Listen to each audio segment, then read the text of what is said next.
Hello students, welcome to my channel. आज मैं आप सभी को चैप्टर नंबर 4 की एक्सरसाइज 4.2 का क्वेश्चन नंबर 1 का सेकंड पार्ट करवाने जा रही हूँ। इसका फर्स्ट पार्ट मैंने पिछली वीडियो में करवाया हुआ है, तो वहाँ से जाकर आप देख लीजिएगा, ठीक है। तो क्वेश्चन नंबर 1 में हमें बोला है find the roots of the following quadratic equations by factorisation. तो हमें ये जो क्वाड्रेटिक इक्वेशन दी हुई है इसे हमें फैक्टराइजेशन मेथड से सॉल्व करके रूट्स फाइंड आउट करने हैं, यानी कि एक्स की वैल्यू निकालनी है, ठीक है। तो सोल्यूशन में सबसे पहले आप लिख लीजिए, हमें क्या दिया हुआ है 2x² plus x minus 6 is equal to 0। तो इसे फैक्टराइजेशन मेथड से सॉल्व करेंगे। तो फैक्टराइजेशन मेथड में हमें क्या करना होता है, जो मिडल टर्म होती है यानी कि जो x वाली टर्म होती है ना, इसे हम स्प्लिट करते हैं, ठीक है। तो आप ध्यान से समझिएगा, बहुत ही ईजी मेथड से समझा रही हूँ मैं। हमें क्या करना है, अब इसको ना सेकेंड स्टेप में आप क्या करना, आप लिख लीजिएगा 2x² प्लस x का जो कोफिशिएंट है, यानी कि इसके आगे जो नंबर है, क्या नंबर है, कुछ नहीं है, तो यानी कि 1 है, ठीक है।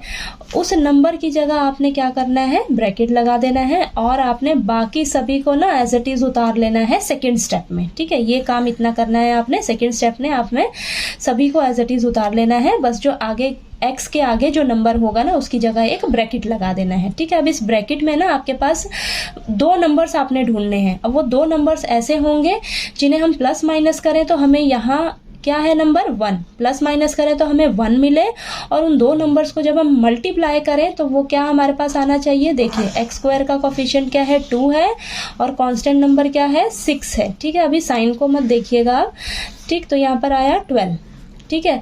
तो वो जो दो नंबर्स हम ढूंढेंगे ना, वो उन दो नंबर्स को हमारे पास मल्टीप्लाई करने पर आना चाहिए 12, ठीक है। अब ये जो 12 आया है, 12 ये आया है हमारा कहाँ से, x² का कोफिशिएंट और कांस्टेंट नंबर को मल्टीप्लाई करने पर हमारे पास 12 आया ना। अब इसके फटाफट से आप फैक्टर्स निकालिए, ठीक है।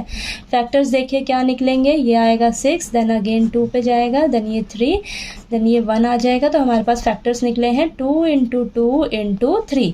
अब ये जो फैक्टर्स निकलते हैं ना, ये जो फैक्टर्स इसके निकले हैं, इन फैक्टर्स में से ही आपने वो दो नंबर्स फाइंड आउट करने हैं। बस इतना ध्यान रखना, इस फैक्टर्स में से ही आपने वो दो नंबर्स ढूंढने हैं। देखिए आप क्या करिए, 2 × 2 करेंगे तो हमारे पास 4 आ रहा है और ये हमारे पास 3 बचा, ठीक है। तो यहाँ पर अब अगर हम 4 - 3 कर देते हैं तो हमारे पास 1 आ रहा है, जो कि हमें चाहिए ना, 1 ही तो चाहिए, ठीक है। और 4 × 3 अगर करते हैं तो हमारे पास क्या आ रहा है 12, तो ये 12 आ रहा है ना, ठीक है। मतलब हमारे पास वो दो नंबर्स कौन से हैं, 4 और 3, ठीक है। यानी कि 4 और 3 को जब हम माइनस करते हैं तो हमें ये मिल रहा है जो हमें चाहिए, x का आगे नंबर क्या है 1, तो हमें मिल रहा है। और जब इन दो नंबर्स को मल्टीप्लाई करते हैं तो हमारे पास ये 12 आना चाहिए, ठीक है। जब हम आमने सामने वाले पड़ोसी को मल्टीप्लाई करते हैं तो जो हमारे पास नंबर आ रहा है वो नंबर मिलना चाहिए हमें, ठीक है। वो जो दो नंबर्स हम ढूंढेंगे, ठीक। तो अब देखिए, बस आपको ये दो नंबर्स ढूंढने में ही थोड़ा सा दिक्कत आएगा, बाकी अब आपने इसको इजीली सॉल्व करना है, ठीक है। अब देखिए आप क्या करिए, 2x² प्लस, अब ये x जो है वो दोनों नंबर से मल्टीप्लाई होगा, तो प्लस का 4x minus 3x minus 6 is equal to 0, ठीक है। अब यहाँ पर आपके पास 4 टर्म्स हो गई, तो ये फर्स्ट 2 टर्म्स और ये जो लास्ट की 2 टर्म्स हैं, इनको लीजिए और इनमें से देखिए क्या कॉमन ले सकते हो आप।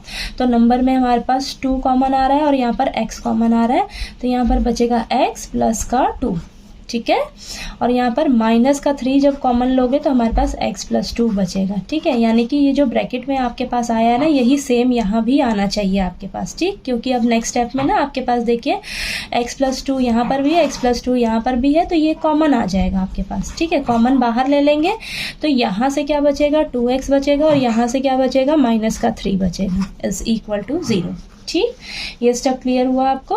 अब नेक्स्ट स्टेप में आपने क्या करना है, x + 2 को एक बार 0 के इक्वल रख लेना है और एक बार 2x - 3 को 0 के इक्वल रख लेना है। तो यहाँ से आपके पास x की वैल्यू प्लस का 2 है, इधर जाकर माइनस का 2 हो जाएगा, और यहाँ से 2x माइनस का 3 है, इस साइड जाकर 3, देन x की वैल्यू आ जाएगी आपके पास 2 मल्टीप्लाई में है तो यहाँ 3 के नीचे डिवाइड में आ जाएगा, तो x की वैल्यू आ गई आपके पास 3/2, ठीक है। तो यहाँ हमारे पास x की दो वैल्यूज वैल्यूज़ निकल कर आ गई। तो यही हमारी क्या है, roots of this quadratic equation.